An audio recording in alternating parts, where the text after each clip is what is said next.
Foreign Minister Sergey Lavrov's remarks and answers to media questions following the meeting of foreign ministers from BRICS and Global South and Global East countries, Nizhny Novgorod, June 11, 2024.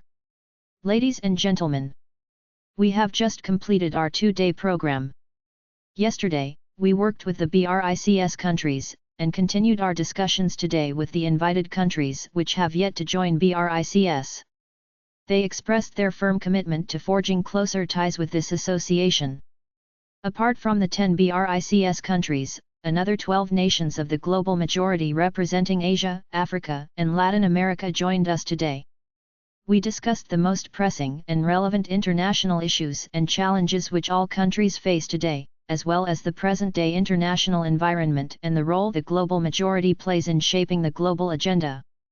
During the BRICS segment of our meeting and today, in the presence of the invited countries, all delegations spoke out in favor of reforming the existing global governance framework by focusing on enabling the Global South to play a bigger role in it. We noted the need to undertake collective efforts in order to achieve the Sustainable Development Goals, ensure security, and foster economic growth. Most of the delegations emphasized the destructive nature of protectionism in trade. The United States and its allies have been sticking to this destructive policy. We noted that donors have failed to invest in achieving development goals in any meaningful way, which stands in stark contrast with the effort to allocate billions of dollars and euros to the Kiev regime so as to enable it to keep up fighting the Russian Federation. The West has been preparing this war for many years and is now seeking to defeat us on the battlefield, judging by its own words. Not a single BRICS participant or country working with this association spoke out in favor of this attitude. We pinpointed unilateral restrictive measures and illegitimate sanctions as imposed by the West among the negative factors undermining the right of states to development. Western countries have been proactive in using these approaches as part of their foreign policy toolkit. We share the view that the United States and its allies have been undermining the global financial and economic architecture in their attempt to preserve their dominance by grossly abusing the dollar's global standing and the Western financial markets while also exploiting what de facto amounts to neocolonial and unscrupulous methods. We paid special attention to global security and countering new challenges and threats, primarily terrorism, drug trafficking and organized crime, and also discussed crisis situations, in particular in Europe, the Middle East, Africa, and Eurasia. All meeting participants without exception paid special attention to the developments in the Gaza Strip where the death toll stands at 37,000, while about 100,000 people were wounded. The military operation continues there, resulting in more and more casualties among innocent people.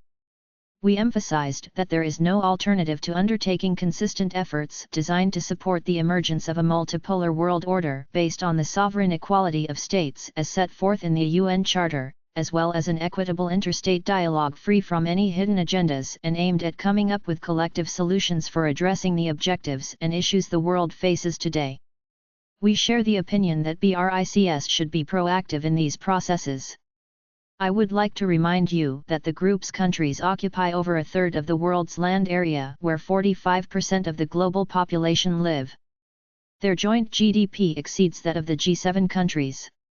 In 2023, when BRICS only had 5 members, it was over 32% of the global GDP. Everyone has the facts proving that BRICS countries are driving the global economy in many spheres. According to various estimates, the average economic growth figures in BRICS countries this year remain substantially higher than the world average. The program of Russia's chairmanship includes about 200 events, 70 of which have already been held, including in priority fields such as nuclear medicine, climate change, sustainable development, peaceful space exploration. We held the BRICS Film Festival in April and the BRICS Academic Forum in May. Today, we will open a meeting of education ministers and tomorrow BRICS Sports Games will kick off in Kazan.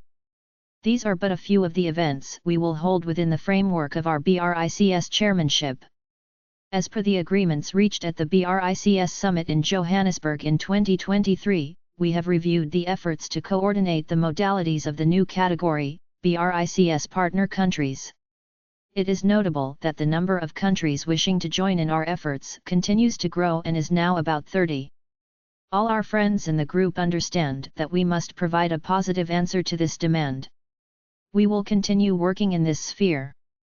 We will prepare our recommendations for the summit that will be held in Kazan on October 22-24, 2024. We are aware of our partners' support, and we are ready to continue working to strengthen the entire range of our projects, from security policy to the economy, finance, and cultural and humanitarian cooperation. Following the BRICS meeting held yesterday, we have adopted an in-depth and explicit joint statement, which reflects the group countries' stance on current international issues in the spirit of the assessments I have mentioned here. It is highly satisfying that our work in the expanded format went smoothly. All participants tried to reach consensus even on the most complicated issues reflected in the text.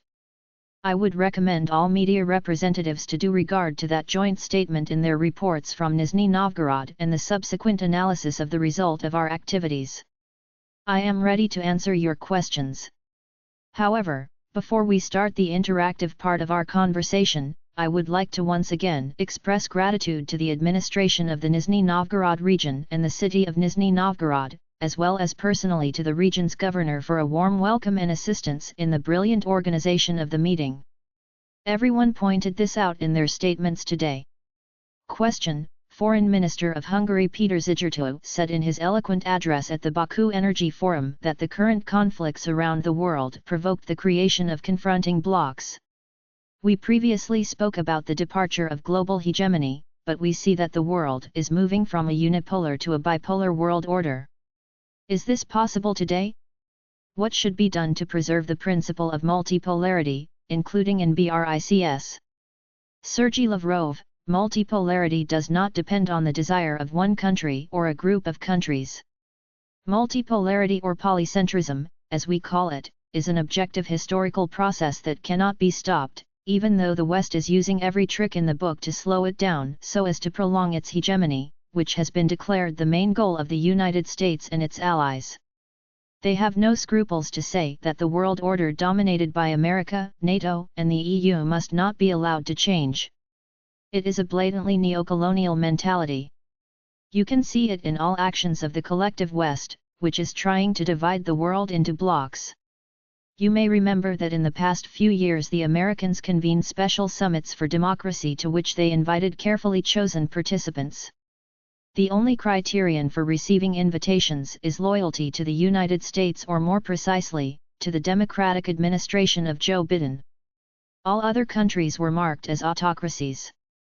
Another example of the division of the world into blocs is the infamous statement by EU Foreign Policy Chief Josep Borrell that Europe is a garden and the rest of the world is a jungle.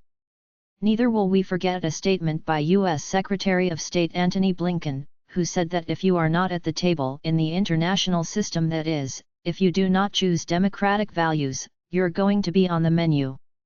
I do not remember hearing a more racist and neo-colonial statement. In other words, BRICS is not separating itself from the world. Quite the contrary, it has developed as a group of countries that are concerned about justice on the international stage. BRICS is not pretending to be a pole. There will be many more poles in the polycentric world. Today, we spoke about the integration processes unfolding primarily in Eurasia as the fastest growing continent. I am referring to the SCO, EAEU, ASEAN, the Cooperation Council for the Arab States of the Gulf, the CIS, and a number of other integration associations. They have established ties between themselves and are starting to harmonize their moves on concurring agendas. We see similar processes on the African continent, where the African Union is acquiring increasingly more powers to organize life across the continent and in the member countries. In Latin America, the Community of Latin American and Caribbean States, CELAC, is getting its second wind, particularly with account taken of the proactive role played by President of Brazil Luiz Inácio Lula da Silva. There are also a number of sub-regional integration organizations that prioritize self-reliance and are unwilling to depend on whims and double standards used by the West within the framework of its decades-old global architecture. I am referring to the International Monetary Fund, the World Bank, and the World Trade Organization. The West has been abusing these mechanisms to achieve its selfish aims, including by using double standards. Everyone is unwilling to become dependent on this US-controlled mechanism. The Americans are grossly misusing it by introducing sanctions, threatening recalcitrants, forcing everyone to join illegal sanctions, and much else. The globalization processes, which seemed to unite the world not so long ago, are being fragmented into regional processes, which make it possible to protect and securitize participating countries' trade, economic, financial, or investment projects from the freewheeling, negative, and subversive interference from the outside. This is an objective process. BRICS, which includes countries from all regions of the global majority, has every opportunity to assist these regional integration unions in structuring their projects and programs, while gradually harmonizing their work. At the global level, our association may well play the role of a mild integrator that does not dictate its approaches and seeks to pool natural projects and procedures in various parts of the world. This does not mean that BRICS is isolating itself from the West. We are still able to communicate at the UN, although even there the Americans and their allies are trying in every way to substitute certain ideas they formulate in their narrow circle for collective work. Later, they would attempt to impose those ideas on others through the secretariats of international organizations that are heavily dependent on them. But, I repeat, we do have a venue in case the West realizes that its efforts to keep its hegemony by blackmail, illegal sanctions, ultimatums, and even military force are doomed to fail. I hope this will happen sometime in the future, although I do not expect it soon. But if that takes place after all and the West becomes aware of the need to have an equitable dialogue with the rest of the world, I assure you that both the BRICS members and other global majority countries will be ready to reciprocate. Of course, it will be necessary to coordinate terms, on which this dialogue will have to be held. Yet, we do not need to invent anything. There is the UN Charter, which says that the United Nations is based on the principle of sovereign equality of states. It is only this that will enable the West to become a law-abiding member of the international community. In the meantime, countries that are ready for equitable work are involved in it within their own circle. Question: There were some reports about Iran-Russia Comprehensive Cooperation Agreement that has been suspended. The Iranian authorities have reiterated that Iran-Russia ties and relations will not change, and we know that the late Iranian president did a lot to strengthen the ties. I want to know what your comment on that is. Sergey Lavrov, to answer your question on the State Cooperation Agreement between the Russian Federation and the Islamic Republic of Iran, so far, we have yet to reach a point where it can be signed, even if we have already coordinated its text in its entirety. However, in order for us to submit it for approval and signing by our presidents, the Islamic Republic of Iran must carry out several procedural and legislative initiatives on matters which have already been set forth in this treaty. Iran has yet to fulfill this task. During the meeting with Acting Foreign Minister of the Islamic Republic of Iran Ali Bagheri Khani, we reaffirmed our commitment to this document. It aims to elevate the Russia-Iran relations to a new level. We can achieve this objective as soon as our Iranian colleagues attend to the procedural matters, as I have just mentioned. Question: You mentioned Palestine and the international security. What do you think that the BRICS group can do specifically in order to strengthen international security and to stop the war in Gaza? Of course, you mentioned that it has left nearly more than 37,000 Palestinians dead, and which is currently the world's most important security issue. Sergey Lavrov, as I have already said in my opening remarks, we paid special attention to the tragedy unfolding in the Gaza Strip when discussing international matters. In fact, we condemned the October 7, 2023, terrorist attack, and immediately followed up by speaking out against the methods Israel has been using in response to Hamas actions. These methods are unacceptable. You have mentioned the 37,000 Palestinians who have lost their lives, with women and children accounting for over a half of this figure. About 100,000 people were wounded. It goes without saying that this is unacceptable.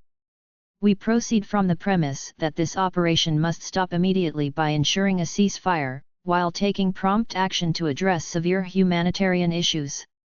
After that, there must be an immediate push without any delays to start implementing UN decisions to establish a Palestinian state existing side by side with Israel and its other neighbors in peace and security.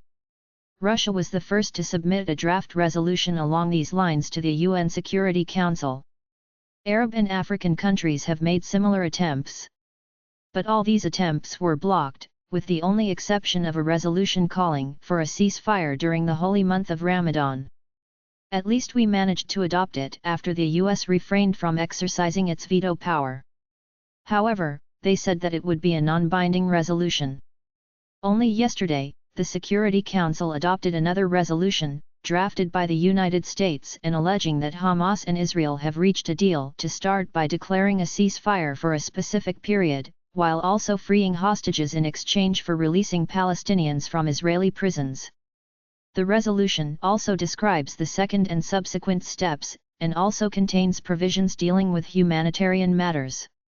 We tried to make sure that this agreement is real, only to be told that the resolution stipulates that Hamas and Israel agree on this point. However, when the UN Security Council met to adopt this resolution, the Israeli delegation did not mention any kind of agreement in its remarks. The Israeli delegate said that Israel would not take part in endless and futile talks while sticking with the Prime Minister's goal of destroying Hamas. What a sad turn of events! Yesterday and today, the BRICS countries spoke out in a single voice in favor of taking immediate action to pressure Israel to stop the bloodshed which has evolved into a major tragedy. We remain committed to this vision. The international community must use all political and legal tools at its disposal to achieve this aim.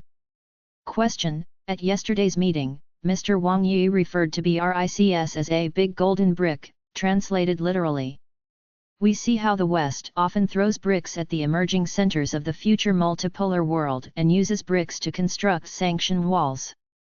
Despite this, there are shared interests between our countries and the West, particularly in addressing global challenges. How can we use our bricks to build a bridge to encourage Western countries to move toward cooperation?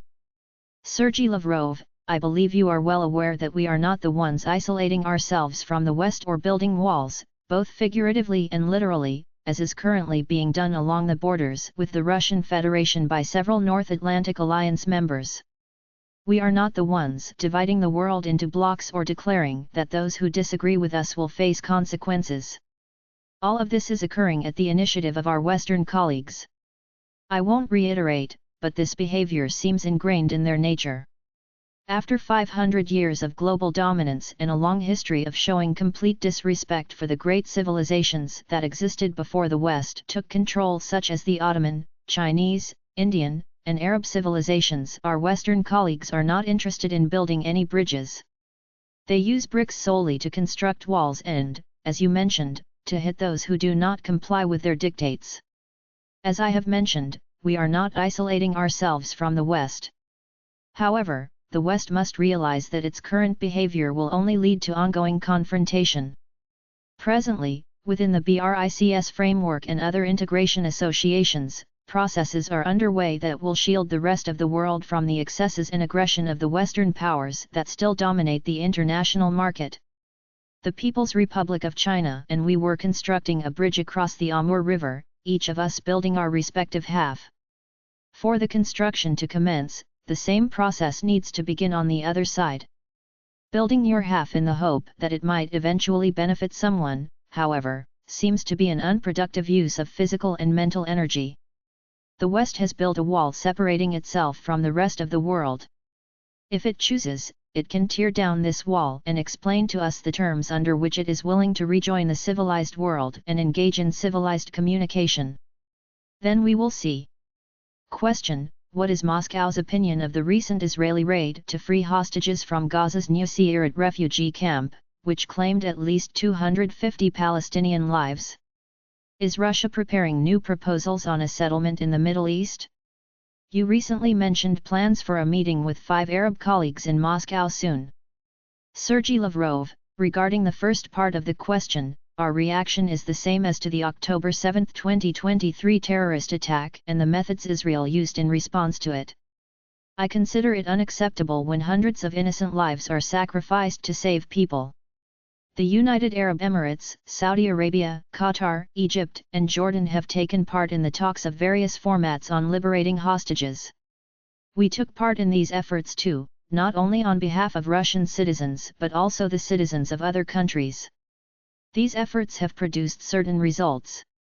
This group of what can be described as intermediaries between Hamas and Israel probably knows better than many others what problems should be solved for a peaceful settlement of the conflict. We have put forth our position on numerous occasions, including in draft UN Security Council resolutions. It boils down to an immediate ceasefire and a cessation of hostilities without any time limits, the liberation of all Palestinians held in Israel, addressing all immediate humanitarian problems, and the unconditional resumption of talks on the establishment of a Palestinian state. We have held intra-Palestinian meetings in Moscow. We did it several times, the last time in late February and early March 2024. All Palestinian groups attended them, including Hamas and Fatah. The first meeting was crowned with the signing of a joint statement in which all parties, including Hamas, expressed readiness to unite all Palestinians on the basis of the platform of the Palestinian Liberation Organization. This never happened before. We advance our initiatives on restoring Palestinian unity because only united Palestine can be a party at the talks aimed at achieving the best possible result. This will hardly be possible when Palestinians remain disunited. Ideas about the future of Gaza have been expressed without Palestinians. They provide for creating a protectorate of Arab countries, deploying peacekeeping forces, or declaring that these territories are governed by the Palestinian National Authority. These initiatives are being promoted by external players. The Palestinians themselves are disunited and depend on external sponsors. Our idea was to bring together all external sponsors, all counties that influence in any way, finance or help various Palestinian groups to coordinate an agreement and eliminate differences between these external players, so that they would unite and urge Palestinians to stop playing on nuances in the external players' positions but to join forces at talks and to work towards the recognition of their rights at the UN. We are ready to continue doing this. But the current focus is on stopping the tragedy. As soon as this goal is achieved, the crucial element of our long-term line in this area will be supporting the movement for the creation of a Palestinian state in full compliance with UN resolutions. Question: Earlier you said that Moscow regards NATO's nuclear weapons as a single arsenal aimed at the Russian Federation. Is it possible to imagine a situation where the West will have to take into account the joint nuclear potential of Russia, China, and North Korea? Sergey Lavrov: At a certain stage, the United States, that has undermined all the basic preconditions that had made New START possible, wanted to make us believe that the war it is carrying out against Russia by the hands of the Ukrainians must not be an obstacle to resuming the dialogue on strategic stability. When we were explaining to our American colleagues that in a situation when Russia has been declared the target of the entire North Atlantic Alliance, an enemy that needs to be strategically defeated on the battlefield, we said that after the entire NATO have united against us, we will not be able to ignore the nuclear arsenals of France and Britain, which are in the forefront of NATO members in anti-Russia actions, when it comes to resuming talks about strategic stability, though it is not going to happen soon. As for the arsenals of China and North Korea, as well as Russia's strategic arsenal, we are by no means a union. The only thing we have in common is that all the three countries have been declared targets of the United States and its allies' aggressive policy. As for Russia, this goes without saying. We also see how tensions around Taiwan in the South China Sea are escalating, and how China is literally being provoked into making sudden movements on the Korean peninsula. We can see an alliance being formed between the US, South Korea, and Japan. They conduct exercises, adding more and more nuclear components into these maneuvers. The situations are not identical. But the fact that we are strictly against playing the card of nuclear provocations was convincingly stated by President Vladimir Putin at the St. Petersburg International Economic Forum. Question: In what context was Ukraine discussed at the foreign ministers' meeting? You have already noted the organization of the event here, in the capital of the Volga region. What did you manage to see outside of the business program? Our region has strong and warm relations with the BRICS countries as part of our trade relations and, of course, social and cultural contacts. All Nizhny Novgorod residents would like to ask you to come and visit us more often. Sergey Lavrov, you have so many temptations outside the business program that I cannot list them all. The city and the people are amazing. There was such a kind and hospitable atmosphere wherever we went on the streets and embankments that all our foreign guests without exception fell in love with the city, its people, its beautiful landscapes and with how you keep it so attractive. We spoke a lot with Nizhny Novgorod Region Governor Gleb Nikitin. It is clear that he is devoted to the city and the region and that he and his team are doing a lot for the city and the region to prosper. In the final communiqué on Ukraine, all the participants confirmed their positions presented, for example, during the discussion of the matter at the UN Security Council and the UN General Assembly. There is nothing else there. In their remarks, some of the countries, not the majority, mentioned Ukraine exclusively in the context of departing from any unilateral initiatives and instead promoting settlement by means other than holding exclusive get-togethers like the one which will open in Switzerland in a few days. It has been announced that the event will focus on discussing a completely futile and worthless dead-end Zelensky peace formula, with no other alternative. Foreign Minister of China Wang Yi and Foreign Minister of Brazil Mauro Vieira noted that it is important to find a new basis for promoting a settlement, a basis that would be acceptable to the parties involved. Clearly, without the permission of the United States, Vladimir Zelensky's regime will do nothing. It simply has no right to do anything. We talked about this during bilateral meetings with our Chinese and Brazilian colleagues. We value the initiatives that have been proposed by the People's Republic of China, Brazil, the South African Republic and the League of Arab States. A special delegation from the League of Arab States visited us soon after the launch of the special military operation. We can see that their initiatives are a sincere expression of goodwill and willingness to help find a pathway to achieving a fair settlement. I have already noted that in China's ideas last year, the ideas as put forth by China and Brazil, a fair amount of attention was paid to the primary causes of the deep security crisis in the Euro-Atlantic region and to removing these causes. It was also stressed that it is unacceptable to divide the world into blocs. This is a reference to the first question during the news conference today. Neither political nor economic blocs bring anything good. In its proposals, China emphasized the need to find a solution based on actually implementing the principle of indivisible security for all the interested parties. We often hear calls for talks, including from our colleagues in Asia, Africa, and Latin America. President Vladimir Putin has repeatedly commented on the matter. Not only were we ready for talks, we completed them in April 2022 in Istanbul. We annealed a document that would end the hostilities. As you know, the Ukrainian participants admitted that the English, the Americans, and other puppeteers, let's call them what they are, did not let them sign the document. I would ask those, who are currently promoting negotiation initiatives, to consider two key points. First, in September 2022, Vladimir Zelensky signed an order banning all Ukrainian officials from negotiating with Vladimir Putin's government. Additionally, in early May 2024, the Ministry of Foreign Affairs of Ukraine issued an official statement declaring that Ukraine does not recognize Vladimir Putin as a democratically elected legitimate president. Secondly, those advocating initiatives and emphasizing the indivisibility of security, the inadmissibility of creating blocs, and the importance of understanding root causes must fully consider that in Ukraine, the Russian language is completely banned by law. This ban flagrantly violates all conceivable international conventions on the rights of national minorities. The Russian language is banned in education, media, culture, and even in everyday communication. Speaking Russian to a vendor or a waiter there can lead to serious trouble. Another related point is the legislative endorsement and practical implementation of Nazi ideology, including the glorification of individuals condemned by the Nuremberg Tribunal. Our colleagues in various countries sincerely advocate for initiating negotiation processes, by just halting the hostilities and beginning dialogue. Is it some artificial precondition to demand respect for the rights of such a significant national minority as Russians in Ukraine? I don't believe so.